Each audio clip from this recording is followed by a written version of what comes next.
Hey, all right. Thank you for joining me for Mondays with Mike today. I'm Mike, Chief Meteorologist Mike Iskovitz here, and today it's flooding. Flooding 101. We're going to go over um, what makes flooding so bad around here, why our flooding is complicated, and some of the things that I think a lot of people probably don't know, uh, never knew existed, things like that, that make our flooding situation here pretty complicated and actually leads to a lot of people having to make a lot of decisions about who's going to flood, who's not going to flood, and things like that. So I want to thank you for joining us. I hope that everybody's okay out there. It has been harrowing for about the last week or so, as some locations have had over 20 inches of rain north of Houston. And in an average year, you would get about 48, anywhere between 45 and 50 inches of rain in these spots. And so picking up 20 in a week, basically you're looking at like 4 to 5 months of rain falling in a week. And that's just too much. So we've experienced some flooding, at least in some locations, that's pretty similar to what we had during Hurricane Harvey. Obviously, in Houston, it was nowhere near what we had in Hurricane Harvey, but some locations certainly are rivaling that. And there are some rivers that are rivaling those levels as well. So, what I want to talk about today is um, what happened with this latest event, but also in general, why we experience a lot of flooding. Because when people ask me what's Houston weather like, and everybody says it's hot, humid, all that, that's not the first thing that comes to mind. What comes to mind is it's either drought or Noah's Ark. There's very little in between. It's like feast or famine. It's either you're not getting any rain at all and it's completely hot and dry, or it is like 2 feet of rain in a week. It just, after you've been here for a while, you'll know it's always that way, right? By the way, quick story I want to share with you as an aside. So I came into work this morning, noticed my hair is short, right? I got a haircut yesterday, I mean, I get a haircut every once in a while. And came into work this morning, and a colleague of mine, who shall remain nameless, said, "Oh, I like your haircut." And I said, "Oh, thank you." And then he or she said, "Did you cut it yourself?" No, I did not cut it myself. A lady at Sport Clips cut it. So, do you see what I have to put up with here? Okay, well, let's talk about this. What's one of the reasons why flooding is so complicated around here? All right, one reason is, and it's probably something you're familiar with, our rainfall rate. Okay, how heavy does it rain around here? Well, anywhere along the Gulf Coast. So we're talking about Corpus Christi, Houston, Lake Charles, New Orleans, Mobile is one of the heaviest. Back over to Pensacola, Tampa, really anywhere in Florida. All of these spots, we have obviously extremely high humidity, right? When you have high humidity, there's more available moisture in the air. And there's a measure that we have that's called the PW, or precipitable water. And that is, if you took a column of air, like if you took where you're sitting right now and you went all the way up to the top of the atmosphere and you said, I want to take all the water that's in that column and rain it all out, what would that number be? How many inches of rain would it be? And so in our case, if we get like summertime, precipitable water might be 2 inches. And that's very humid. A lot of times that'll lead to some heavy downpours. If the PW, or precipitable water, gets up to 2.4 or 2.5 inches, then you're talking about really, really heavy rain. And so that was sort of what we were getting into last week, was a PW of about 2. And there's a complicated sort of formula to look at it based on what time of year it is. So as an example, like if you had a precipitable water of 2 in December, that would be basically unheard of. But during the summer, it's more common. So in early May, it's not super common to have, PW of 2. So that's what we had. So that was one of the hints of like, well, this is going to be kind of nasty. This is going to be pretty rainy. And the rain that we get comes down in the form of very large raindrops. So you've probably experienced that too. And a lot of people don't know this. Yes, raindrops come in different sizes. Absolutely. If you are in a tropical environment, the raindrops are very large. Now, they do reach a maximum limit. Once they get too big, they actually will break apart as they're falling. But large raindrops, like the ones we had, they fall and they actually flatten into like a hamburger bun shape as they're falling. And we can detect that on radar, you know. There is a tool in our dual pole radar that allows us to compare the size of an object that the radar is hitting. So is it wider than it is tall? Well, the wider it is compared to how tall it is, the fatter the raindrop is. So we call that differential reflectivity. And it was pretty clear that we were getting very high differential reflectivity, which means giant hamburger bun sized raindrops. So we have very high rainfall rates here in Houston compared to some other parts of the country. You may think of other rainy areas like Seattle is rainy, but it's mostly like a misty drizzle as opposed to just a constant onslaught that we get. All right, so I want to share some things with you. So one of the first things is, so we get heavy rain. Okay, fine. We know that. But we also get,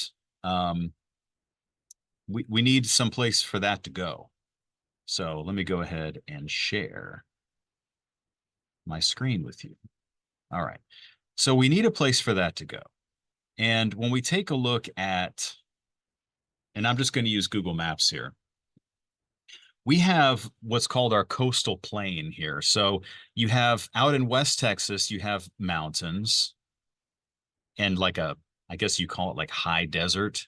So it's really dry and they get severe weather, but when it does rain heavily out there, it falls quickly into valleys, and then you get these torrents of rushing water. So if you're in a high place, it's not going to ever flood, basically. And if you're in a low place, it's going to flood pretty often. So that's what you get, that's what you get, for example, out in California.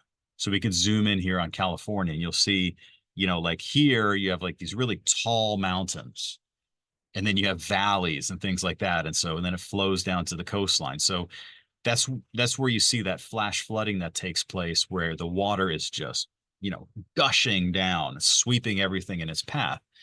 And we don't really get that here. Most of our flooding is sort of the water's rising and yeah, it's flowing, but the water's rising, rising. You can't believe how much is rising. And then before you know it, cars are floating and things like that. So that has to do with what's called a gradient.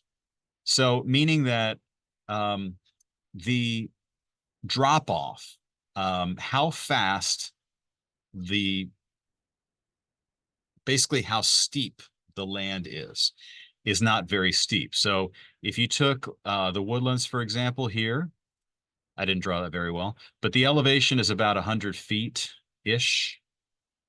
So put that at 100. And then if you go all the way down to the coastline, obviously you're at 0 because you're at sea level. Now, how far, like how long does it take you to drive from the woodlands to Galveston? It takes a long time, doesn't it? I mean, we're talking about, I'd have to map it, but it's like maybe an 80-mile drive, something like that. Maybe something along those lines. Maybe it's a little more, I'm not sure. But so basically the water flows downhill, which we know. However, it is flowing down a hill that's only descending by approximately 1 foot for every mile. 1 foot for every mile. I mean, let that sink in. That's the grade of the land. If you were to go from 100 miles inland, give or take, down to the coastline, it only goes down 1 foot for every mile. And so as a result, the land is basically flat and it takes forever for everything to drain, which is why we have long-lived flooding, which is why for example, we were just under a flood watch for 96 hours because of the standing water that was around, and any further rain would produce some pretty quick flooding. So what we do have, though, are some ways for the water to drain. There are low spots for the water to drain into. And in Houston, we call them bayous. And then outside of Houston, they're rivers. And so we do have a few of them. So let me go ahead and zoom in. First of all, I think you probably noticed that this last event that we had over the last week did not cause any major flooding on some of the bayous that you're familiar with. Like let's say Buffalo Bayou. Buffalo Bayou is the biggest one. And so it runs here. Here's downtown Houston. And the Buffalo Bayou runs here. It's a big one and goes down into the Houston Ship Channel. Eventually, it becomes the Houston Ship Channel. And Buffalo Bayou is it runs here along Memorial Drive, right there. Let's see, yeah, right there. So if you're in downtown Houston and you go westward out to Memorial Park, this windy river here, and it is a river, is Buffalo Bayou. And then there's another one that comes up from the northwest called White Oak Bayou, and there it is right there. And then there's a ton of others, right? Well, very often when we have heavy floods like Harvey, or like we had with like the Tax Day floods and the Memorial Day flood, and you name it, flood, right? Going back to Allison and Tropical Storm Allison and beyond. A lot of times it's the Houston bayous that get backed up. We had 3 consecutive years where this bayou near Meyerland, which is called Brays Bayou, it's right there, and it runs along Braeswood Boulevard, and there's like a North Braeswood and a South Braeswood, and that in the middle you have Brays Bayou. Now this one completely went bonkers out of its banks 3 consecutive years. And so people had to rebuild 3 times. That one, there's been an improvement project on it, and it will hopefully be able to transfer more water in the future. There have been other bayous that have been improved as well, where there's big concrete, you'll see it. Like if you pass by Brays Bayou, you'll see it's a huge concrete drop, and to try to hold that water next time. But anyway, this one snakes its way across the southwest side of Houston and then works its way past Highway 288. And where it does that, it flooded 288 just incredibly, like around McGregor, which is like the museum district of Houston. And the Houston Zoo is there, and the museum is there. And then you have Herman Park and the medical center. And it flows past all of that. And it backed up at 288, covered 288, with flooding during our previous flooding events, right? Well, it didn't happen this time because that part of town didn't have much rain. And it has to do not just with where the rain falls, but where it falls upstream. And so let's talk about that and why this flooding becomes so complicated. We talk about the West Fork of this and the East Fork of that, and this lake and that lake and water releases. And then, sometimes you'll hear, cubic feet per second and all of this kind of stuff. But what in the world? It's too much. Let me switch layers here. There we go. So you're going to get a chance to see some places that are affected by water that is flowing down, because all of our higher elevation is to the north and to the west. Everything eventually either empties into right here, Galveston Bay, or it empties into the Gulf of Mexico. So just as an example, this is going to be the Brazos River here. That you're probably familiar with. In fact, the Brazos River flows through Fort Bend County, and there's a bend in the river, which is where the name Fort Bend County gets its name. And then it goes through Brazoria County, Brazos River, Brazoria County, and empties its way here into the Gulf of Mexico. So that one goes into the Gulf of Mexico. The Colorado River goes down. Let's see. No, that's not it.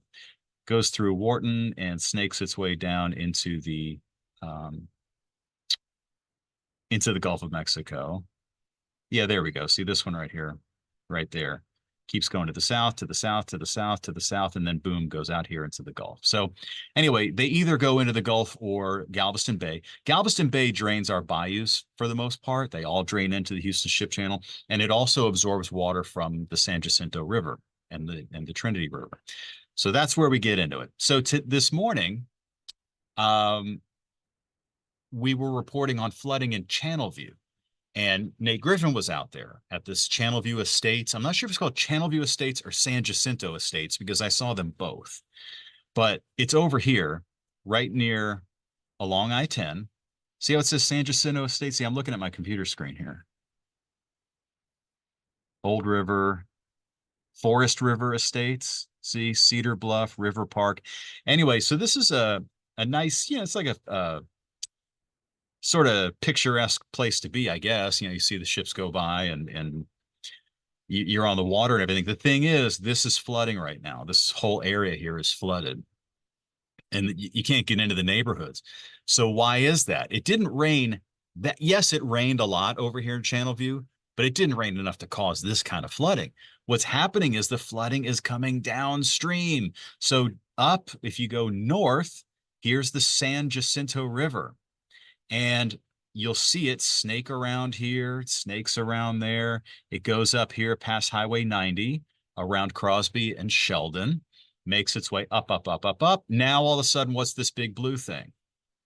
That is Lake Houston. I'm going to switch back over to this. So this is something that a lot of people don't know.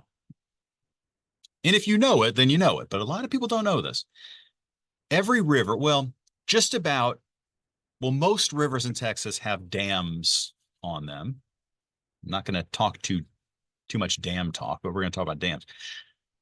Most rivers have dams on them and the dams form lakes.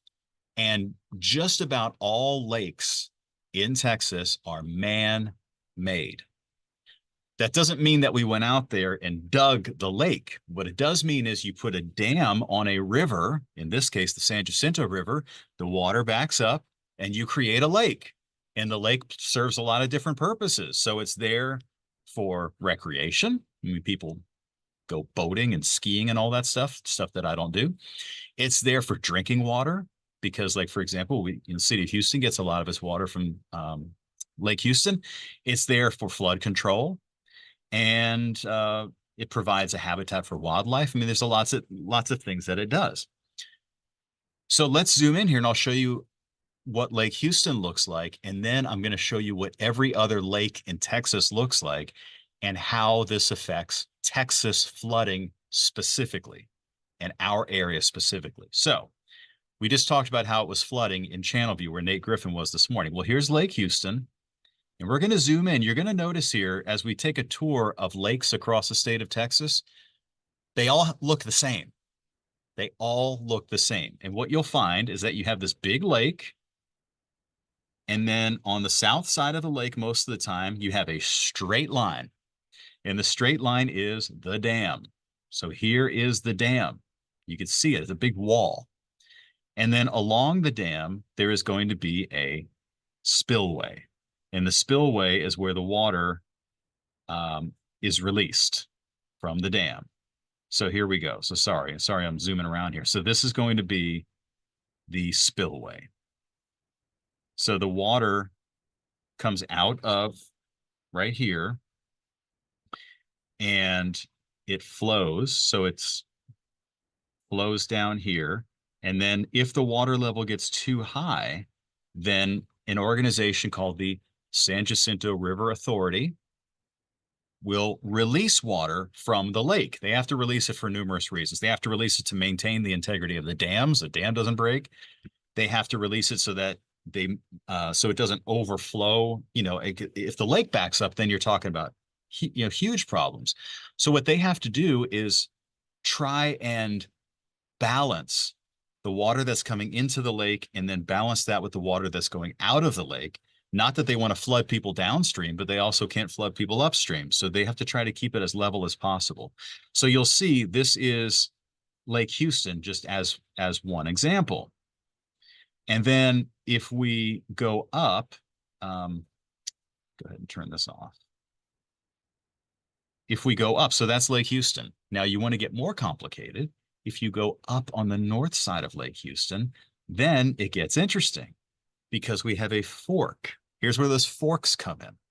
You have an east fork of the San Jacinto River and a west fork of the San Jacinto River, and they both come into Lake Houston. So the east fork is here. In the east fork, runs past, runs up here to like New Caney. Um, okay, let's see. Where's New Caney? It's between Cleveland and Conroe, Splendora, and then New Caney's going to be just off to the west. So anyway, in this area here, it's kind of like forest land. But anyway, the East Fork of the San Jacinto runs through there. And then the West Fork of the San Jacinto is a little bit larger, and it goes right here. So there's the West Fork of the San Jacinto, and that runs by Humble and Kingwood. It can cause some really serious flooding in Kingwood. And it goes over to Lake Conroe. So we can follow this up to Lake Conroe. And when you get to Lake Conroe, it's going to look familiar to what I just showed you. Big lake with a straight line on the bottom. See, right there. And here is your dam. This one is the Lake Conroe Dam. And this is the Lake Conroe spillway. So they're all the same. They're all designed the same by the Army Corps of Engineers. So when the water level gets too high, it's released through this spillway, and then it drains downstream to folks who are in the path of the San Jacinto River south of that. And it's not an easy thing to do to make these decisions about, when you're going to release the water or not. Why can't I clear my stupid arrows here? Come on, man. Oh, here we go. Annotate. There we go. Clear my drawings. So anyway, these lakes, just let me take you on a tour. It's amazing. They're all the same. Okay. The other lake that was hit unbelievably hard was Lake Livingston. So this one feeds the Trinity River. You see where it says Onalaska, Point Blank, this place here, Carlisle, they had about 22 inches of rain in 1 week. I mean, just imagine that. In an average year, they would get about 48, maybe 50. They had 22 in a week. So all of that just collapsed into Lake Livingston. And it is the exact same type of lake as the previous two that I just showed you. So all the water flows here into Lake Livingston, which is really huge, by the way. And then we go down to the bottom, and then what do you see? Here we go. Here is this dam located right there. Okay, so there's this long dam, and here is the spillway right there. So the Lake Livingston, or the Trinity River Authority, I think is what they're called, has to decide to release water from Lake Livingston. And that's what they had to do. So Lake Livingston was rising too fast. They released the water from Lake Livingston. And then what does it do? It creates problems downstream because this river loop-de-loops around and around and around and around and around and around. It goes down, down, down. And then before you know it, it ends up over here near Dayton and Liberty, right there, Liberty. And here's the Trinity River flows right between Dayton and Liberty, Texas, in Liberty County. Well, all that water coming from Lake Livingston flows downstream, and right now, this lake is at levels not seen since Hurricane Harvey. So I'm going to go ahead and zoom in on this for you. So this is a map from NOAA, and it's their the United States Geological Survey and NOAA. It's their river monitoring and forecasting, basically. So right now, I'm going to click on this dot here, which is, so Baytown is at the bottom of your screen. Up from Baytown, we're going to find this area called Moss Bluff. And here's the forecast from Moss Bluff. Now, the forecast is for it to remain at major flood stage. You'll see it says major flood stage is 17.2, if I'm seeing that correctly. Sorry. Old eyes, right? Major flood stage is at 17.2. As of this morning, it was at 18.1, and it's expected to go up to 18.9, which would put it above the all-time record set back with Hurricane Harvey in 2017. So some of this is worse than it was in 2017. Bottom line is this, sorry, they're calling me. Forecasting flooding here in Houston is very complicated because of the river and lake systems of Texas. I'm running out of time, but before I let you go, I just want to drive home this point of how important our lakes are and how complicated it makes flooding flood forecasting. So you all have probably heard of, heading over to Austin and going to the lake. Well, they're talking about Lake Travis, right? You go to Lake Travis. Well, here's Austin. And if you follow, the Colorado River goes through Austin. And here we go. Look at that. Here's a lake, and it is Lake Travis. And there's a dam here, Lake Travis. There's the dam. And it's the Mansfield Dam. And so it has a spillway right there. That's how Lake Travis was made. And then if you go farther, there's Lake LBJ and there's Lake Buchanan. I mean, they're all over the place. But the bottom line is that water that flows upstream has to go downstream. It fills up a lake, and they have to empty that lake. Then it fills up the next lake. And it makes for some really tough forecasting for people who live right there along the banks of the river. So, yeah, I know this kind of morphed into maybe a little bit less of like describing this last flooding event and a little bit more about these lakes and rivers. I think it's fascinating. I hope you learned something too, because I think the average person on the street has no idea this stuff even exists. That's what I suspect. I might be wrong. So anyway, hey, thank you so much for joining me for Mondays with Mike. I want to give a shout out to my brother Neil and to my mom who are watching, who have recently downloaded Fox Local. If you haven't downloaded Fox Local yet, and maybe you're watching this on YouTube or another platform, go ahead and do it. We've had more than 100,000 Fox Local downloads so far. So hopefully you'll be the 100,001st. Thanks for joining me here for Mondays with Mike. You could always contact me through, well, you could try to get me on Facebook or through Instagram. I try to check those messages when I can. Just keep it nice. And that'll do it. Hey, I hope you have a wonderful day, everybody, and I will see you next time.